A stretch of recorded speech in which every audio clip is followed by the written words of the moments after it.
Welcome to Andy and Ari On3. Vacation week continues. That's right, Andy and Ari, and I'm Andy. And Ari's not here right now because we're off. We're somewhere gallivanting. Maybe not together, but gallivanting for sure. But of course, we'd never leave you with no shows. We got to talk college football all day, every week until we get games again. And one thing we thought we'd do for this week is help get everybody ready for the season with some in-depth previews of certain teams that are kind of newsmakers throughout the offseason or just really interesting going into this season. Today's edition, maybe the most interesting team of the offseason, one that's dominated the headlines, the Tennessee Volunteers. You heard from Oklahoma yesterday. This time, it's Tennessee, which is on Oklahoma's schedule, by the way. And the Vols, of course, we talked about them a ton at the end of spring practice as Nico Iamaleava decided he was not going to be a Tennessee Vol anymore, and now he's at UCLA. Joey Aguilar, the Appalachian State transfer who thought he was going to be UCLA starting quarterback, he's at Tennessee now. It's crazy. To break it all down, we bring on someone who knows more about the Tennessee Vols than anybody on the face of the earth. Brent Hubbs, the publisher of On3's VolQuest.com. How are you doing, Brent? I'm doing outstanding. I hope you're doing well. Happy vacation week to everybody. You guys getting some much needed time off. Glad that we can do this show for everybody today. Hard to believe where we're standing at heading into the second week of June here. Football is going to be here quickly in terms of fall camp. And as you mentioned with Tennessee, just a ton of questions. Just a ton of questions for Josh Heupel entering his fifth year. Are the answers to the questions better than they were a few years ago when he had questions? Probably yes, but what do those answers look like is going to be fascinating. I mean, this has got as much intrigue to an offseason and a preseason camp, Andy, as we've seen in the Josh Heupel era, other than year one when you were all wondering, is it going to work in the SEC? This was a bunch of questions. But in a way, it kind of reminds me of year one because we sort of wrote them off year one. We'd never seen a team that had fired a coach and then everybody jumped into the transfer portal and you had to rebuild the roster basically from scratch.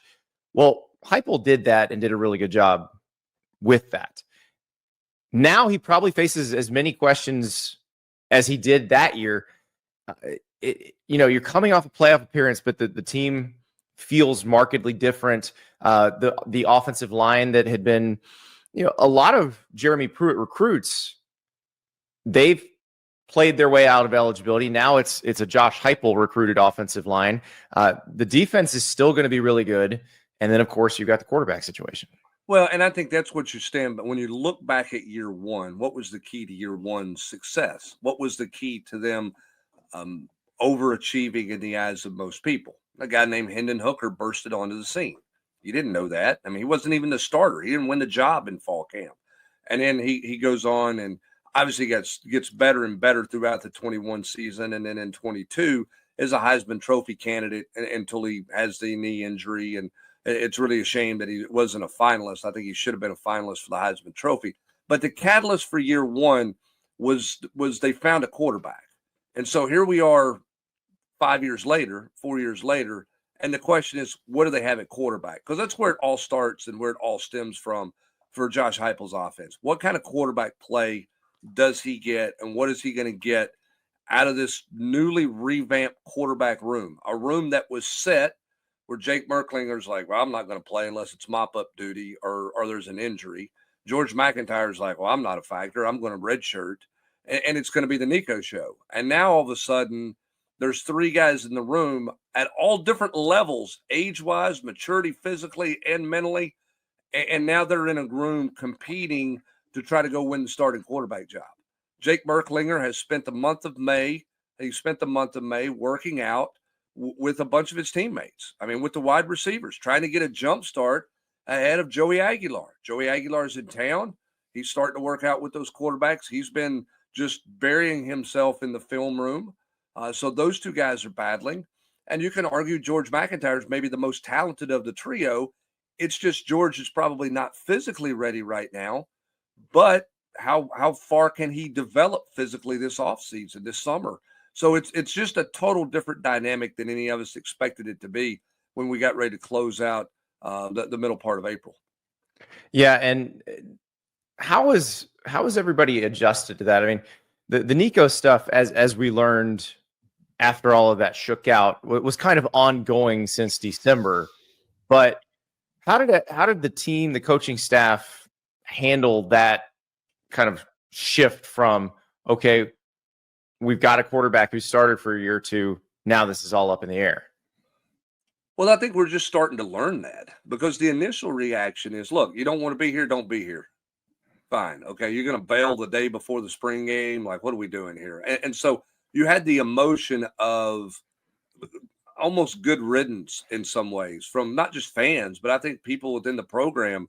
Like, look, if you don't want to be here, you don't want to be here. So, applaud to Josh Heupel for not getting held hostage, right? We're moving on. He makes a statement before Nico ever does that we've moved on in a different direction, and everybody stands up and applauds Josh Heupel. Well, now the reality set in of who's going to be the quarterback, and how that goes this summer, how those guys develop from a chemistry standpoint, how this team develops is going to be interesting to see. It doesn't feel like Nico. I know he wasn't a bad teammate. It's unfair to suggest that he was. I don't think he was real close with a lot of guys on this team. I think he was kind of in an isolated kind of world, kind of went and did his job and went back home. And, that was kind of a lot of what he did. He hung out with some guys, but he wasn't the biggest rah-rah guy. So where's the leadership on this team right now? Who takes the reins in that? Can Joey Aguilar come in and essentially in 100 days become the leader and become a guy who can execute the way you want him to? He has the most experience, but not in this system. What's the carryover from stuff he did at App State? How many similar things were there with some pistol stuff and different things like that?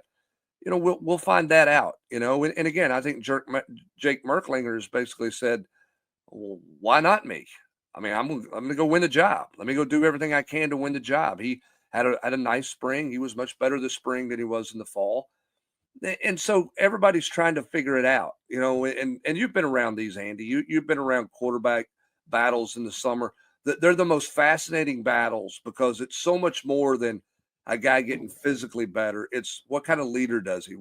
Who does the receivers gravitate to, right? Mm-hmm. And those types of things are really fascinating to watch. We've seen some of them go well. We've seen some of them go poorly. We've seen that happen at the University of Tennessee in 2005. I mean, Philip Fulmer picked the wrong quarterback, and it cost that team dearly on offense that year and wasted a really good defense. So, well, I'll go my first year on the beat in 2000, where they start out going with AJ Suggs and then realize that the Casey Clausen probably gives them their best chance to win, but he's a true freshman, and they eventually decide he's the guy. And it's one of those situations where the person who starts game 1 may very well not be the person who starts game 10 or game 11.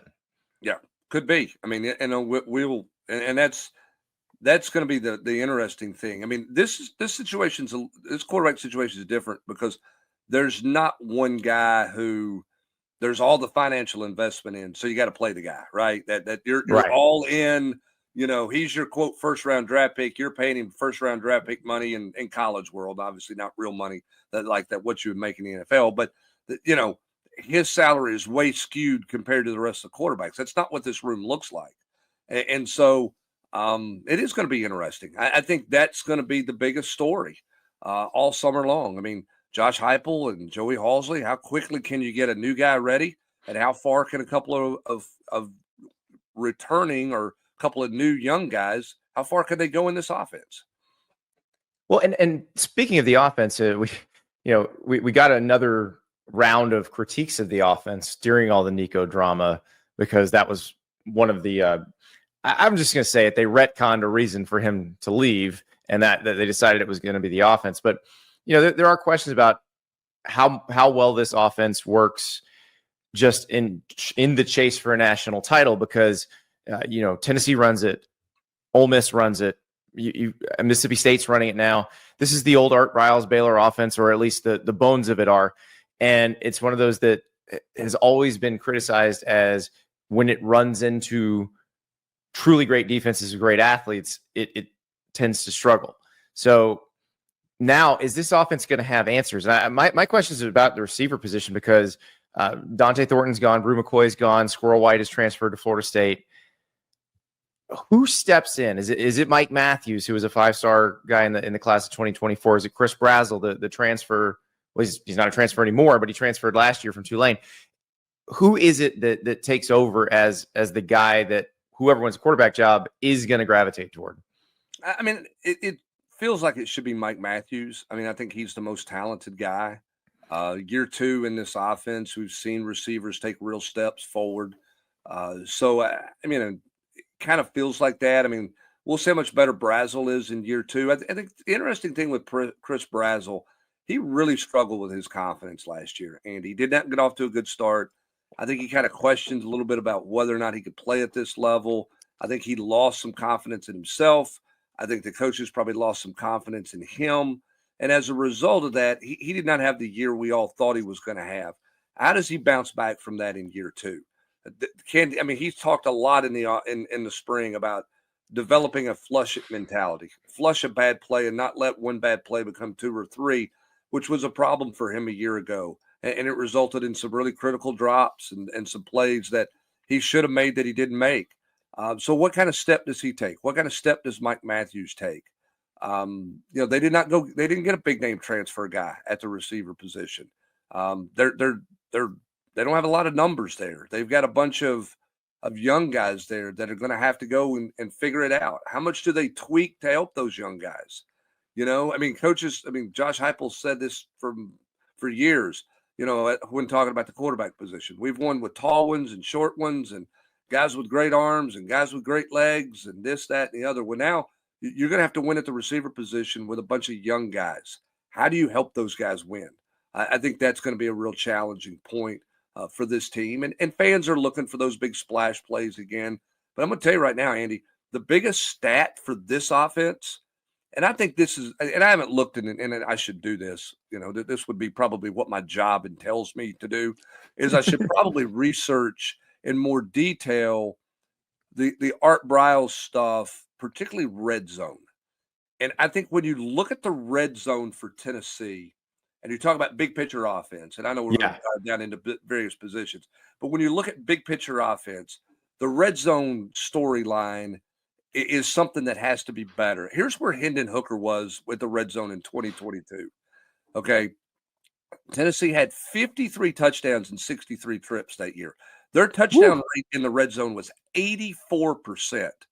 The last 2 years, that rate has dropped to 62%. So if you're a defensive coordinator and you're preparing for Tennessee, what do you want to limit? Well, you don't want to give up the 80-yard throw it over your head play like they made a living on in 22 with all those big splash plays, and even in 21 to a degree.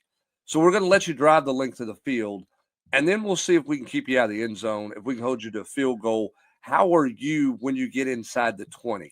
Tennessee, which makes has to be much better inside the 20. Yeah. And that makes sense, Brent, because for those who've never looked closely at this offense, that it's not a secret. The main thrust of this offense is it spreads you so wide as a defense. You essentially have to declare how many guys you're going to have in the box, or whether you're going to have people in run support, or whether they're going to be out in coverage.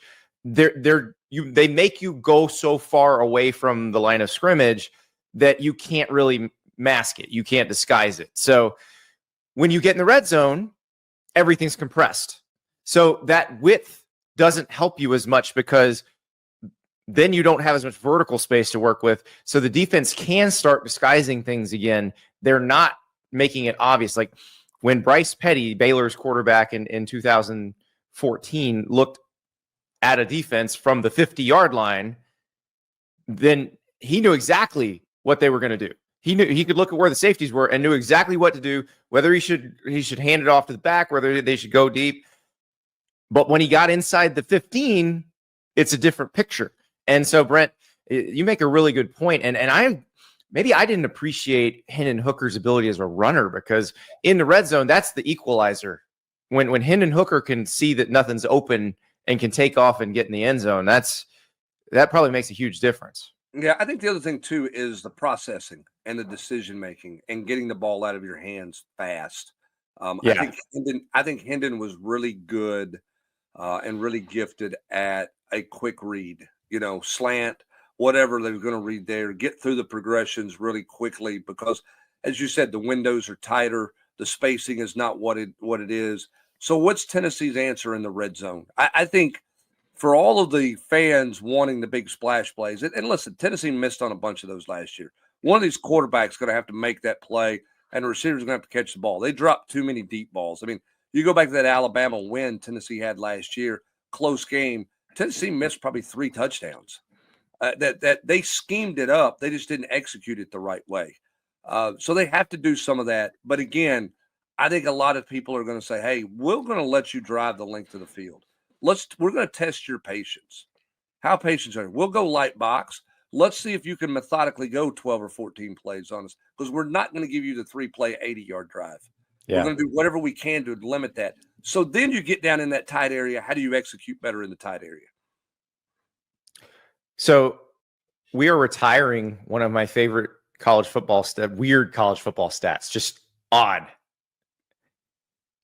No player recruited out of high school by Josh Heupel at Tennessee had started on the offensive line yet. That is going to change, probably game 1, depending on probably whoever starts at center, and then possibly right tackle David Sanders, the number 1 offensive tackle recruit in the class of 2025.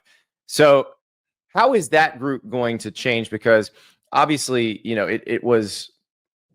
there was a lot of continuity there. I mean, there was, Spraggins and their center you had 3-year starters that had been consistent players. Lance Hurd obviously comes from LSU and starts to tackle. But yeah, Cooper Mays and Javonte Spraggins were there for seemingly forever.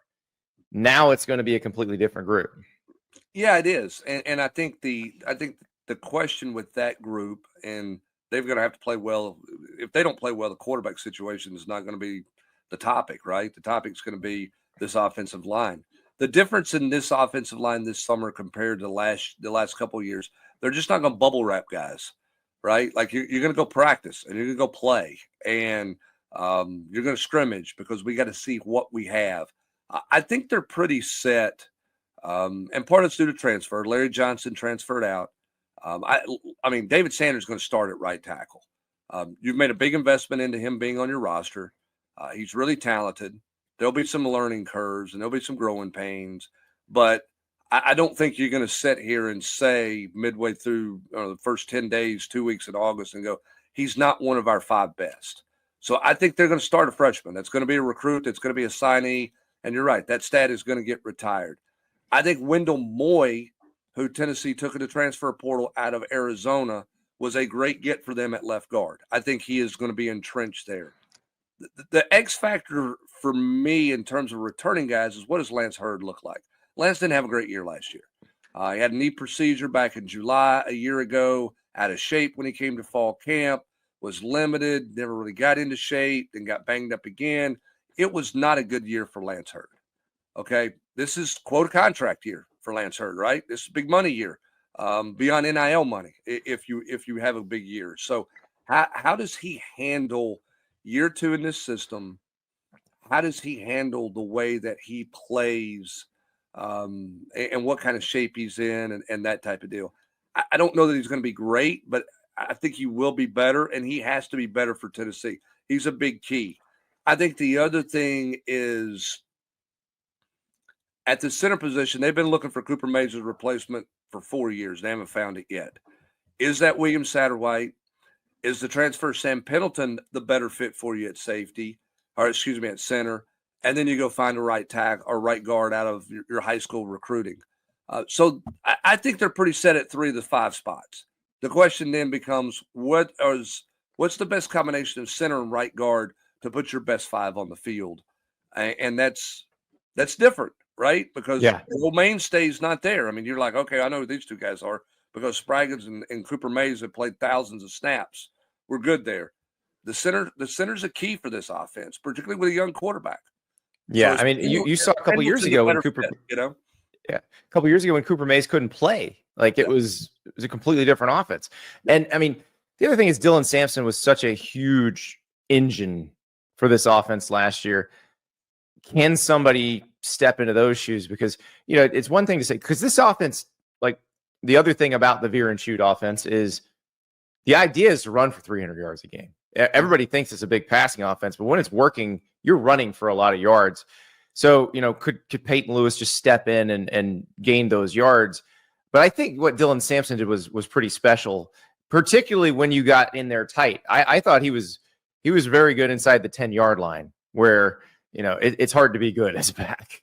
Yeah, and here's the thing. I think you look at the history of Josh Heupel and you say, look, they're going to be able to run the football. Now, the question is, can they run it in short yardage situations? Can they run it inside the 10 where you're not playing the box game, where you're not playing the count? All right, 6 in the box, we're going to run it, which is what this offense is all about, is counting those bodies. What are you in a short yardage situation? What kind of running team are you when you got a stacked line that you're going to run against, in those tight windows as well? What they're going to miss in Dylan Sampson is they're going to miss some of the explosive plays, I think. We'll see what Peyton Lewis can do. I love Deshaun Bishop. I love everything about Deshaun Bishop. I mean, this is a guy who's bet on himself. He's a former walk-on. He was doubted. Nobody thought he was necessarily an SEC player, local product, really productive. Every time he scrimmages, he continues to be productive. Like, he just won't go away type deal. But, Andy, he's not a home run threat, right? Like, he's not going to break off the 40 and 50-yard run. So what's this running game look like if it's a bit more methodical? Because Sampson was more of a bigger playback. We know Jalen Wright 2 years ago was a home run hitter. Where are they when they don't have, quote, the big home run hitter in the running back position?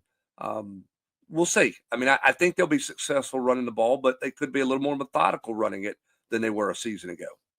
Spent most of the show talking about the offense because there are the most questions. But we should talk about this defense because that's where Tennessee, I would think, feels the most confident. Jermon McCoy is one of the best corners in the country. Boo Carter, maybe the best pure football player on this team, and obviously may contribute to the offense as well in a role at receiver. But what does this defense bring back? And I mean, just having Tim Banks back when he was clearly a wanted man on the job market in the offseason. Well, I mean, I think it starts in the line of scrimmage. And the one thing that they've done on the defensive line is they have committed from day one, Rodney Garner has, to playing young people. And so you don't have, when we're sitting here talking about receivers, you're looking, these guys don't have a bunch of experience, right? You're looking at the offensive line and you're going to play inexperienced guys here, or even returning guys in your program or high school signees are going to be really getting their first crack at it when you talk about William Satterwhite or Sham Umarov. When you look at them on the defensive line, that's not the case. Bryson Easton's played a bunch of snaps. He's a veteran. They played Davin Hobbs as a freshman and rotated him in. He's going to be in that rotation as more of a veteran now. Jackson Moy is the transfer who was going to redshirt a year ago as a transfer, but was too good to keep off the field. He returns. They're going to move in some freshmen to be a part of this. I mean, Ethan Utley is a guy who's making as much buzz this offseason as anybody in the defensive interior because he's tougher than I think a lot of people thought he was going to be. He's still got to gain some weight, but they're going to play 6 defensive tackles. Now, you don't have James Pierce. Joshua Josephs has talent. He has to be a better finisher. Okay, he played the run really well. He did some nice things from a pass rush standpoint, but he has to be a finisher for Tennessee off the edge. But I think they'll be a little more aggressive. I think last year they believed so much in that defensive front that they didn't blitz a ton. Some of the more, kind of chaotic blitzes, sellout type blitzes, they were a little more calculating. I think you'll probably see them be a little more aggressive until they kind of get their sea legs under them as a rush team off the edge, and what kind of interior pass rush do they get. So they may blitz a little bit more from the linebacker position. I think leadership on that side of the ball is a question. Arian Carter's got to take a big leadership role there. He's super talented. His ceiling, he's not yet come close to hitting, in my opinion. How much better is he as a communicator, in depth, all those things this season will be really interesting to watch. The biggest jump they made a year ago, Andy, defensively, was the way that they could play third down. They could play third and long, and they could play coverage. And they could play coverage because of Boo Carter, because of Ricky Gibson, and because of Jermon McCoy. When you got corners that you believe in, then all of a sudden you don't have to bring a bunch of A-gap blitzes, right? You can keep the ball in front of you, rally to the ball. McCoy's coming off a torn ACL that he suffered in January. What does that look like in September? He's quote ahead of schedule and all those things, Andy, but you know that injury, you know that position. That's a tough one to come back from in short order. So how quickly does he get back? Because he was an all-American caliber corner, shutdown guy. We don't have to roll coverage to help him. We can let him go against the best receiver. Willie Martinez typically doesn't flip-flop his corners. As games progressed last year, they would flip and put Jamal McCoy against the best receiver on the team. Okay, as the Alabama game went on last year, you looked up and Jamal McCoy's following Ryan Williams everywhere. Yeah. And so what do they look like at corner if McCoy, how healthy is he? What does that look like? I think it's going to be really important. I do like Ricky Gibson. I wish he was a little heavier. I think he had a really good year last year. I think he'll take another step forward. But the McCoy return, I think, is a big thing for Tennessee. How quickly do they get him back, and how effective is he when he gets back? Yeah, I mean, that's the thing. When you have two corners you trust, and then you add a Boo Carter to the mix, Changes moving everything. around, it just makes Tim Banks' job so much easier in terms of calls. I mean, and you don't have to worry about gambling at all. And so that's how I feel about Tennessee. River, can you bring up the schedule? Because I feel like Tennessee early in the season, we're going to get a good look at a chance for this offense to figure itself out. The Georgia game week 3 is a tough one, but it's at home, and all the other games in the first half of the season are winnable.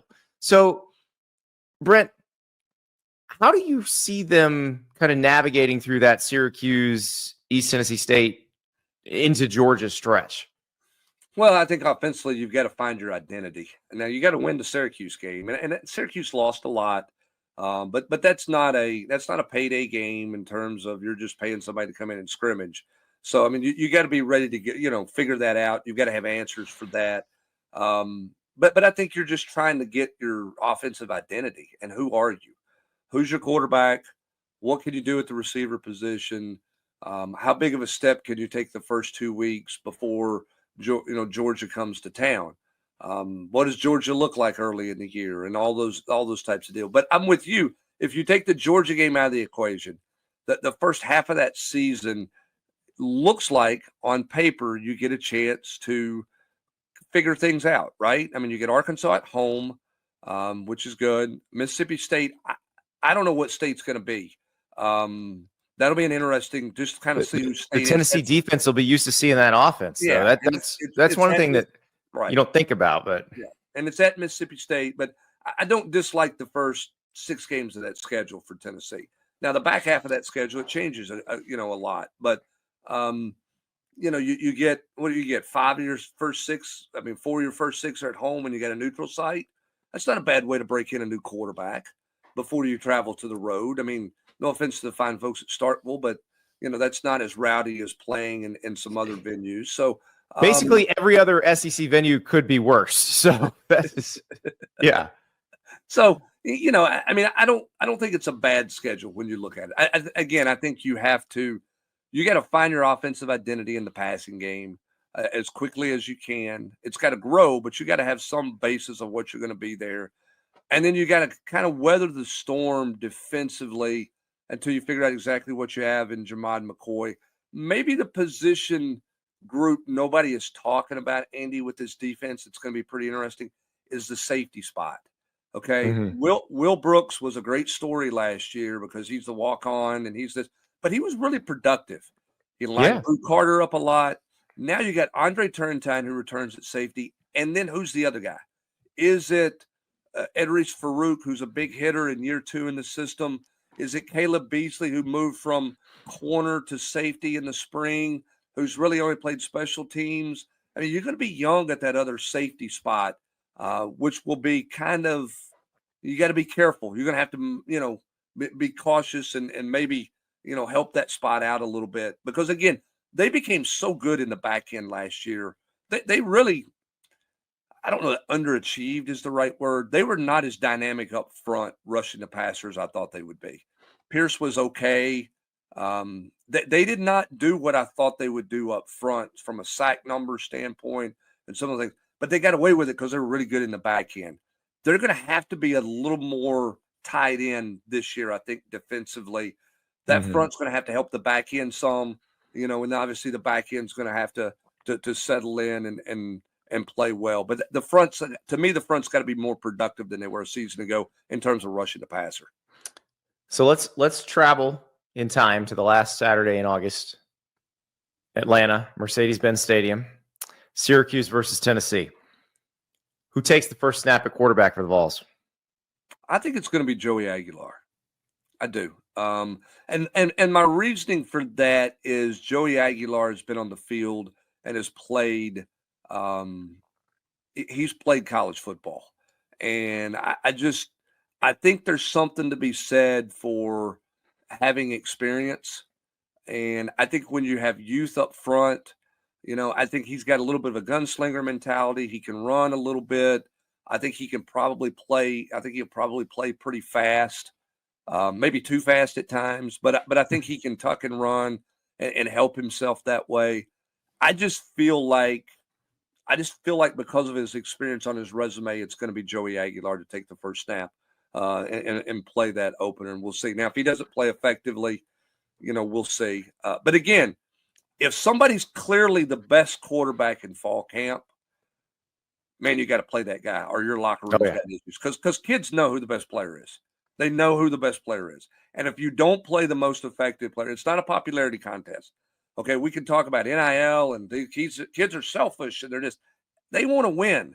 And they want to be on the field with the best players. There's not But I think you were right earlier. I think the politics are gone from this situation. Yeah. Because you're not way invested in somebody compared to somebody else.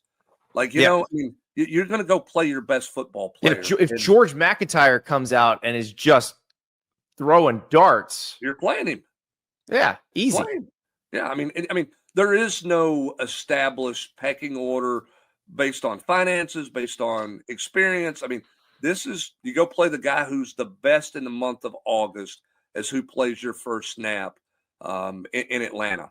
My gut says that's going to be Joey Aguilar, but he's going to have to go earn it. I mean, and I will say this, Andy, and I know we're running out of time here. I'll say this for Joey Aguilar. I do like the fact that he has just showed up, right? Like he's not done a bunch of interviews. He's not on Instagram. He's not on Twitter anointing his arrival. You know what I mean? He didn't. There was no fanfare with him coming here. He's just here. And I think that is a very smart play by him to win the locker room over. I think the last thing you want to do is come in and say, hey, the White Knight's here. I'm here to save the day. Instead, I'm here to go try to win a job. And I think that's a really good approach by Joey Aguilar and his people. Whoever has advised him on doing that, I think it's a really smart move. Well, they got a good look at what not to do in the move that cost him his job at UCLA. So I think they probably took some notes. Well, roughly. I hope everybody has taken some notes here because this is awesome. Brent, thank you so much. And every one of these we do, I get more and more excited for this season. Like that game against Syracuse in Atlanta, I cannot wait. I cannot wait. So thank you so much. So much curiosity with this team. It's going to be fun. Appreciate it, man.